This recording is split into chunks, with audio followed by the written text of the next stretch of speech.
complex modern society. I mean, people are doing extraordinarily different things, and although there may be a pressure to conformity in the suburbs, so to speak, or at home, there does seem a considerable pressure to non-conformity or to differentiation in the functional life of people. I mean, I have no idea to what extent one offsets the other, and whether the conforming drive is stronger than the drive towards differentiation. I just don't know what the answer to this. I mean, I read about the high degree of conformity, and of course one does see that certainly as compared with the 19th century, this society does seem to be more conformist. I mean, if one reads the history of the utopian colonies which were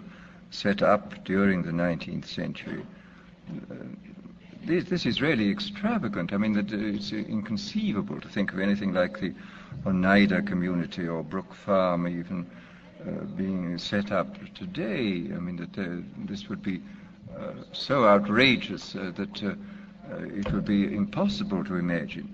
And yet, in these Victorian days, there was this freedom to make experiments, social experiments of the wildest character.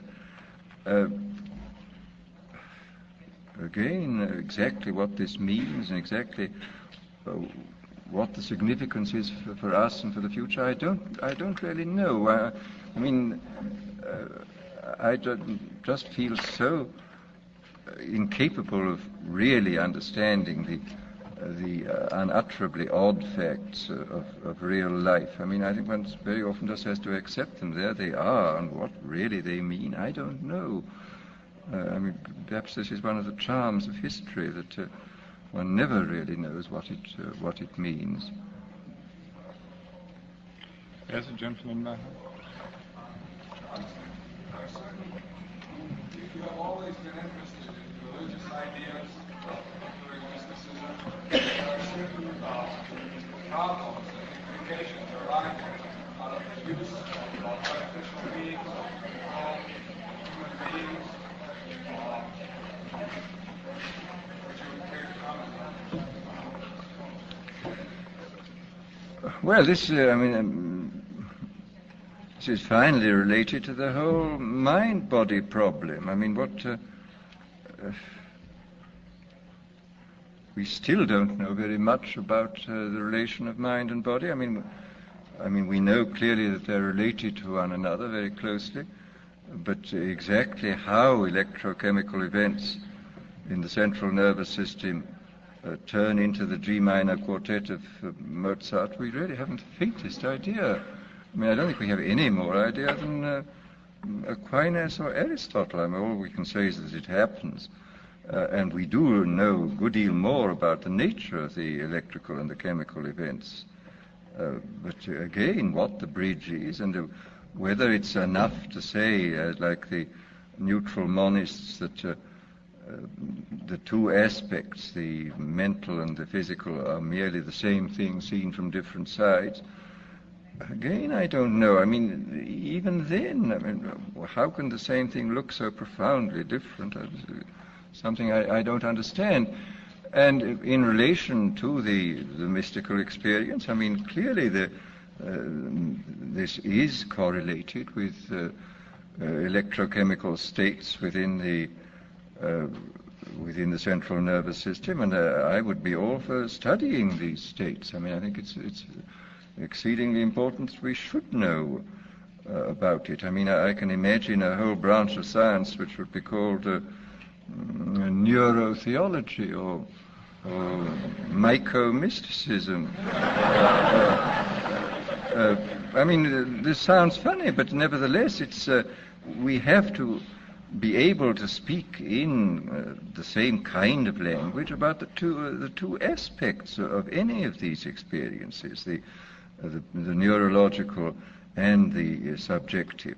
And then I suppose, on the philosophical level, we have to make the decision which William James posed for us. I mean, he says perfectly obvious that that mind is a function of the nervous system, but is it a productive function or is it a transmissive function? I mean, it does, as Cabanis said at the beginning of the 19th century, does the brain secrete thought as the liver secretes bile?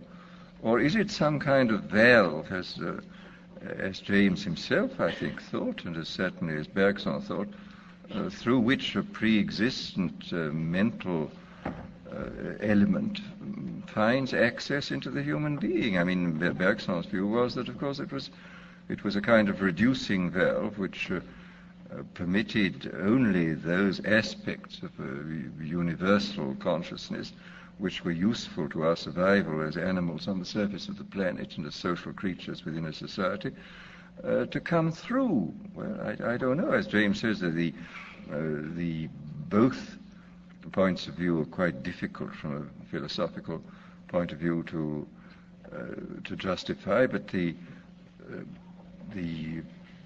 transmissive view is no more difficult than the productive view, and perhaps he's right. I think my own view is that, on the whole, that he and Bergson were nearer the truth than the Cabanis, but I don't know.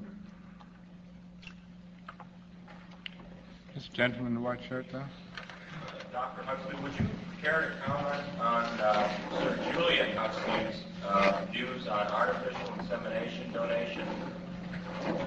Well, I don't know that I know his views exactly. I was going to...